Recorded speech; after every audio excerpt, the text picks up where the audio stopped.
आप खैरियत से हैं सर? जी अल्लाह का शुक्र जनाब।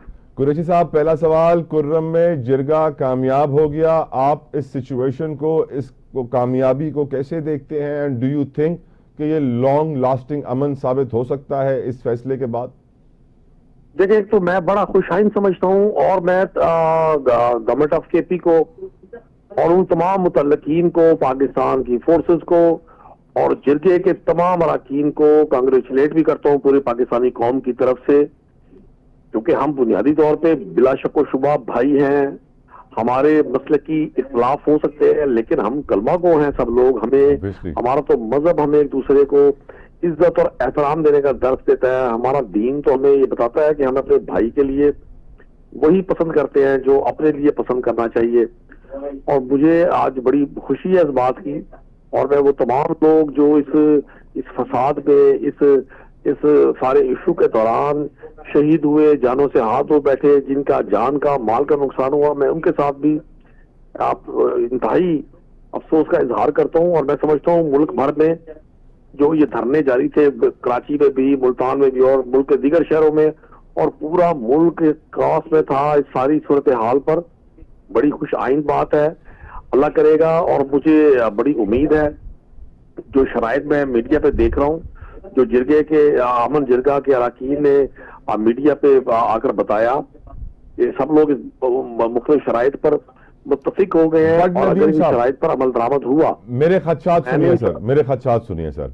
70-80 किलोमीटर की सड़क है जो इस वक्त बंद है सर, जो कि अफगान बॉर्डर से बहुत करीब है। और हम ये जानते हैं कि पाकिस्तान ने रिसेंटली अफगान सूबे पख्तिका में भी ऑपरेशन किया था और वहाँ से फिर तशवीश के बयानात भी आए थे, बहुत सारे और स्टेटमेंट्स भी आई थी अफगान हुकूमत की जानिब से। सर, इस 70 से 80 किलोमीटर की सिक्योरिटी तो तभी मुमकिन होगी ना जब बॉर्डर मैनेजमेंट बेहतर हो, और बॉर्डर मैनेजमेंट बेहतर ना होने की वजह से यहाँ पे बड़ा खतरनाक हथियार भी मौजूद है, टीटीपी भी मौजूद है। डोंट यू थिंक सर, जब तक बॉर्डर मैनेजमेंट सही नहीं होगी तब तक ये रोड, ये इलाका मुकम्मल तौर पे महफूज नहीं होगा और लॉन्ग टर्म पे यहाँ पे अमन कायम होना मुश्किल होगा सर? नहीं, आपने बिल्कुल ठीक फरमाया।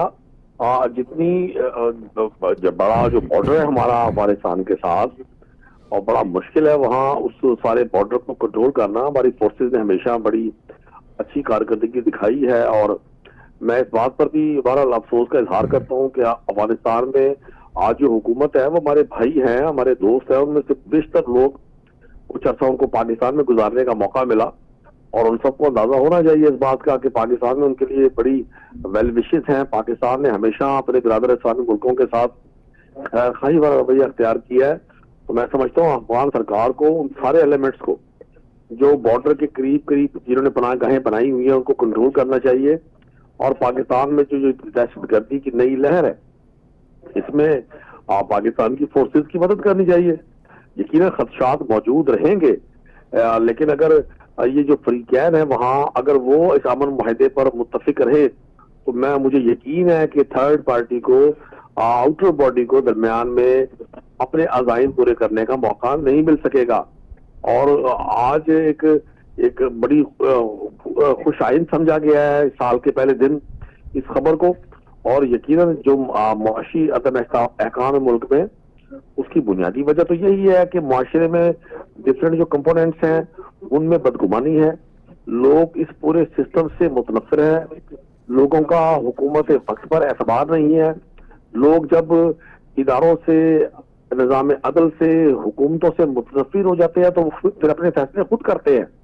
बिल्कुल मैं ठीक। समझता हूँ कि हमें अपने निज़ाम अदल को और निज़ाम इंसाफ को बहुत ज्यादा मजबूत बनाने की जरूरत है, ताकि लोगों का जो एतमाद है बहाल हो। लोगों को ये पता हो कि अगर ज्यादती जुल्म होगा, लाकानूनियत होगी, तो फिर इंसाफ हरकत में आएगा। लाकानूनियत तो बहुत है नदीम साहब, लाकानूनियत बहुत है, और मैं उसको थोड़ा सा आगे चल के आपसे लाकानूनियत का भी एक इशू है जो डिस्कस करना चाहता हूं। लेकिन बिफोर गोइंग देयर सर, क्योंकि एक मुज़ाकरात कामयाब हो गए हैं तो दूसरे मुज़ाकरात का सवाल यहाँ बनता है सर। पीटीआई कहती है मुज़ाकरात मुल्क के वसीतर मफाद में, हुकूमत कहती है मुज़ाकरात मुल्क के वसीतर मफाद में। खदशात दोनों जानिब मौजूद हैं कि ये मुज़ाकरात शायद उनकी नीयत साफ नहीं है, संजीदगी नहीं है, दोनों जानिब से ये कहा जाता है। आपकी नज़र में ये मुज़ाकरात किसी नतीजे पर पहुंचेंगे या फिर फॉर्मेलिटी पूरी की जा रही है सर? देखिए, आपकी तरह, पूरी कौम की तरह मैं भी मुंतजिर हूं, लेकिन इसमें जो अहम तरीन बात यह है कि अगर ये मुज़ाकरात कामयाब नहीं हो पाते, और मैं इन मुज़ाकरात की कामयाबी की जो कुंजी है वो समझता हूँ हुकूमत वक्त के पास है भी ये नेचुरल कि जो लोग, जिनके पास इख्तियारात होते हैं, जिनके पास पूरी सरकारी मशीनरी को इस्तेमाल करने की ताकत होती है, उनके यहाँ नरमी, उनके रवैये में लचक, उनका बैकफुट पे जाना ज्यादा अहम होता है। पाकिस्तान तहरीक इंसाफ के हवाले से तो एक परसेप्शन क्रिएट करने की कोशिश की जाती रही कि तहरीक इंसाफ गुफ्तगू नहीं चाहती, तहरीक इंसाफ तो एजिटेशन वाली पॉलिटिक्स कर रही है, तहरीक इंसाफ तो लड़ाई चाहती है, तहरीक इंसाफ किसी के साथ नहीं बैठना चाहती।